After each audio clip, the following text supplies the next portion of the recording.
એને પાયલું ભૂખ્યા રહી અને આપે ને આ એનું પ્રમાણ છે.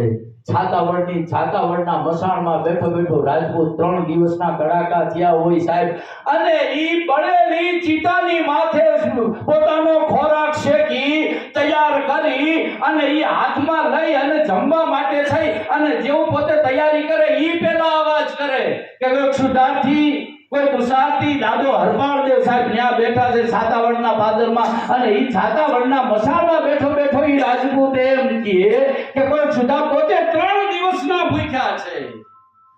શંકરદાસ બાપુએ સાહેબ આપણને આ પ્રમાણ આપી દીધું કે એવો વખત જાવે કદી દન હોજ દે કદ ટંકનું તો આપે કરે ઉપવાસ ને રાજી કરે મન રાંગનું. એવો યદાયબ મજો લેવા વીર દડ રાખી વ્રતિ ક્ષણ ક્ષણ પ્રતિ સંભાળવા गिरजापति का श्रीपति गिरजापति का श्रीपति एવો વખત આવે કદી અન હોય એક જ કંકનું આપે કરે ઉપવાસ ને રાજી કરે મન રંગનું. આ પરંપરા એ યાથી સાહેબ હવે હરપાળ દાદા અહીંયા બેઠા બેઠા અવાજ કરે છે કોણ સુધારથી કોઈ તો પોતે 3 દિવસના ભૂખ્યા હતા અને પોતાનો શિકાર શેકીને તૈયાર કરી અને રાખેલો હતો, પોતાનો અનાજ પોતે શેકીને તૈયાર કરીને રાખેલો હતો. અહીંયા રાંધવાની વેળા ક્યાં હતી સાહેબ, જેવું શેકાણું એવું લઈ અને બાટી આજે આ બાટી ત્યાંથી ચાલુ થઈ બાપુ. હવે આપણે દાળ બાટી કીધા, દાળ બાટી ત્યાંથી શરૂ થઈ છે. હા, જેવું ધાન મળ્યું એવું ધાન લઈ અને એનો ગોટો વાળી નાખી અને ગોટો વાળીને આમાં શેકી અને તૈયાર કરી અને પછી એ વખતે જમવા બેસે, હાથમાં બાટી લઈ અને અવાજ કરે ચાલો શેકો સુધારથી કોઈ કૃષારથી અને પાછળથી આમ હાથ આવે અને ઓલો આમ હાથ મારી પાસે મૂકી દે. પોતાના હાથમાં પોતે ગ્રાસ તૈયાર કરેલો એ બીજાના હાથમાં મૂકી દેવું ને બહુ અઘરું છે સાહેબ.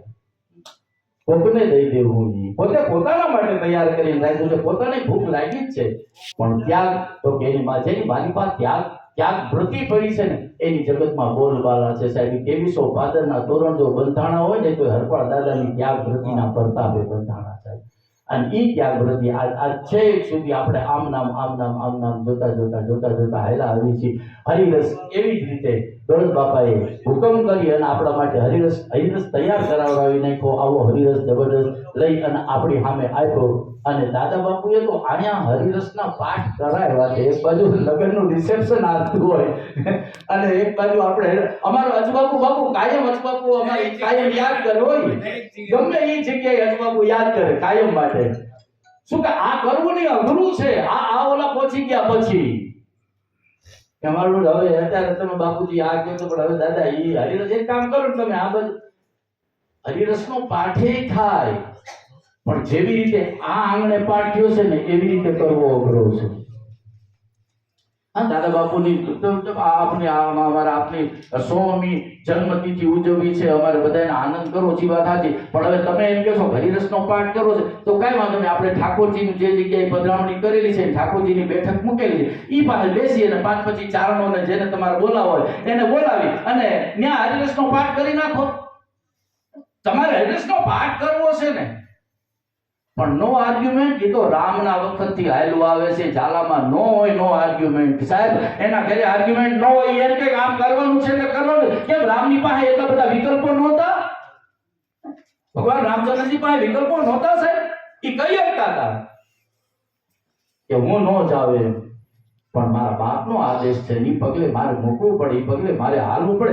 આ આદેશ આપણને અહીંયા દેખાય છે. આપણે કીધું કરવાનું હરિરસનો પાઠ કરવાનો છે તો કે બાપુજી હરિરસનો પાઠ એવી રીતે કરવાનો તમારું દિલ ખુશ થાય, એવી રીતે દાદા બાપુ ખુશ થાય એવી રીતે હરિરસનો પાઠ. એક બાજુ લગ્નનું રિસેપ્શન હાલતું હોય અને એક બાજુ સ્ટેજ બાંધી અને હરિરસનો પાઠ થાય. આ રીતે પાઠ કરો અત્યારની જનરેશન પ્રમાણે. હા, ત્યારે આપણને થાય ખાલું હજી આખું આમનામ હાયલું આવે છે એટલે અમે કઈ પાવ ભલે પ્યાર ધરી પણ ગંધ પલાંડું તણી ન ફરે. અત્યારે આપ ગુલાબ ચણા નહીં લેસ રસણની ગંધ હરે, હિંગ તણી બદબો ન હરાય કરોડ ગોળી શીર કુટી મરે, જન્મ તણા કોણ જાય નહીં નથુ રામ ઉપાય અપાર કરે. સાહેબ નો જાય